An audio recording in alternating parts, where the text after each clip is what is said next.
Assalamualaikum warahmatullahi wabarakatuh. Perkenalkan kami dari kelompok PPN. Di sini kami akan menjelaskan pengisian tentang SPT masa PPN. Sebelumnya perkenalkan nama saya Ayu Andini dan rekan saya. Halo semuanya, perkenalkan nama saya Miki Suceka Karisajira. Di dalam video tutorial kali ini kami mempunyai 6 seri kasus. Di mana setiap satu SPT itu diwakilkan oleh satu perusahaan. Berikut penjelasannya.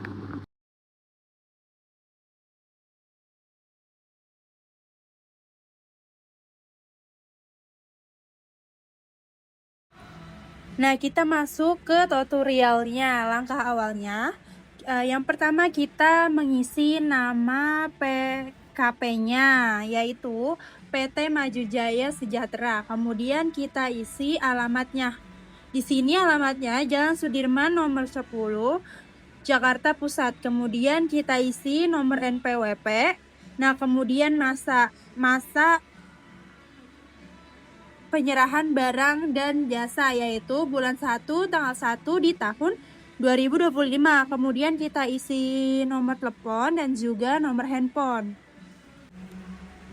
Pada studi kasus pertama, PKP melakukan penyerahan barang kena pajak yang PPN-nya dipungut sendiri. Nilai dasar pengenaan pajak sebesar 100 juta rupiah, sehingga PPN dikeluarkan sebesar 11%, yaitu 11 juta. Kenapa jadi 11 juta? Karena 100 juta dikali 11%, yaitu hasilnya 11 juta rupiah. Yang 11 juta rupiah itu kita taruh di samping sini. Angka ini diisi pada bagian 1.A2 ya, di samping 100 juta. Kita masuk ke studi kasus yang kedua, yaitu tentang penyerahan barang dan jasa dibebaskan dari PPN dengan nama perusahaan PT Maju Jaya Sejahtera.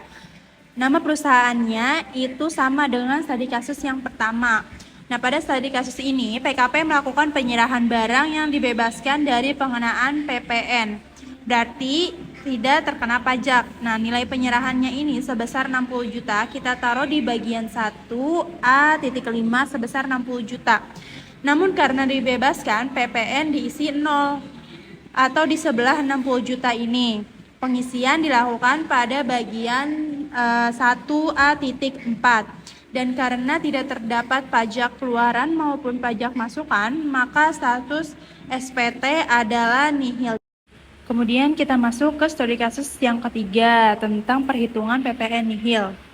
Pada studi kasus ini, perusahaan melakukan penjualan barang kena pajak atau BKP dengan nilai penjualan sebesar 80 juta.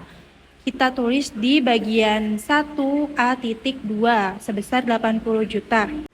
Karena tarif PPN yang digunakan adalah 11%, maka PPN keluaran dihitung 80 juta dikalikan 11%, sehingga diperoleh PPN keluaran sebesar 8.800.000. Ini ditulis pada bagian 1A.2 di bagian kolom PPN di samping 80 juta. Setelah itu kita tulis di bagian 1A.C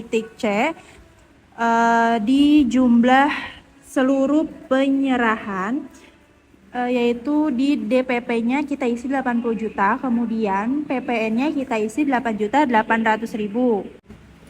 Pada bagian 2 SPT, pajak keluaran sebesar 8.800.000 dikurangi pajak masukan sebesar 8.800.000.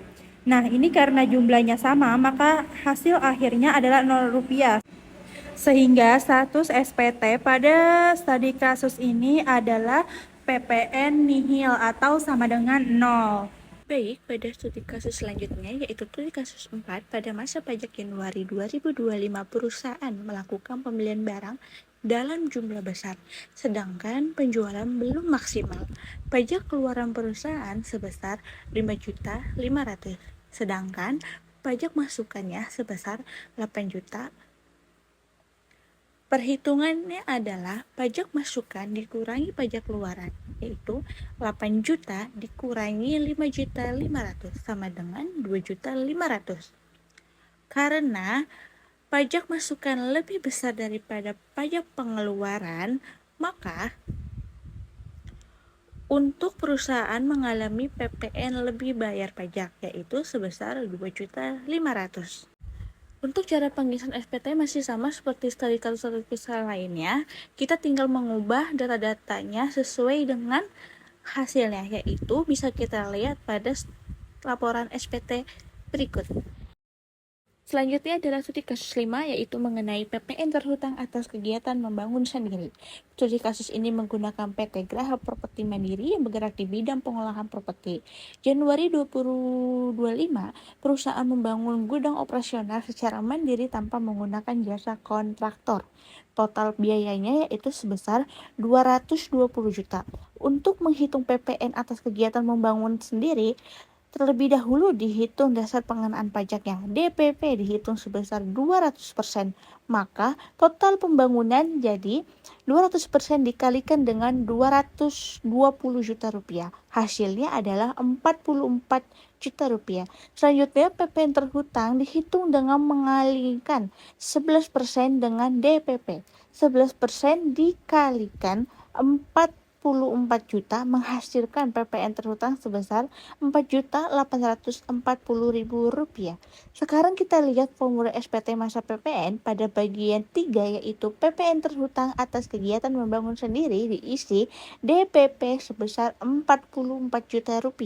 Kemudian pada kolom PPN terhutang diisi dengan sebesar Rp4.840.000. Dengan demikian, perusahaan memiliki kewajiban menyetor atas kegiatan membangun sendiri sesuai dengan ketentuan pajak yang berlaku. Selanjutnya saya akan menjelaskan studi kasus terakhir, yaitu studi kasus 6 mengenai pajak penjualan atas barang mewah atau PPNBM. Perusahaan pada studi kasus ini adalah PT Luxindo Otomotif yang bergerak di bidang penjualan kendaraan bermotor mewah. Pada masa Januari 2025, perusahaan menjual 1 unit mobil mewah kepada konsumen dalam negeri. Nilai dasar pengenaan pajak atau DPP dalam transaksi tersebut adalah Rp60 juta. Tarif PPNBM yang digunakan dalam studi kasus ini adalah 20%. Cara menghitungnya yaitu 20% dikalikan dengan 60 juta, maka hasilnya adalah 12 juta untuk PPNBM. Selanjutnya, kita lihat formulir SPT masa PPN. Pada bagian 5, yaitu pajak penjualan atas barang mewah, diisi nilai PPNBM yang sebesar dipungut sendiri 12 juta rupiah. Karena tidak terdapat transaksi lain yang berkaitan dengan PPNBM pada masa perpajakan tersebut, maka kolom lainnya tetap bernilai 0. Dari studi kasus ini dapat disimpulkan bahwa selain dikenakan PPN, penjualan barang yang tergolong mewah juga dikenakan PPNBM sesuai tarif yang berlaku.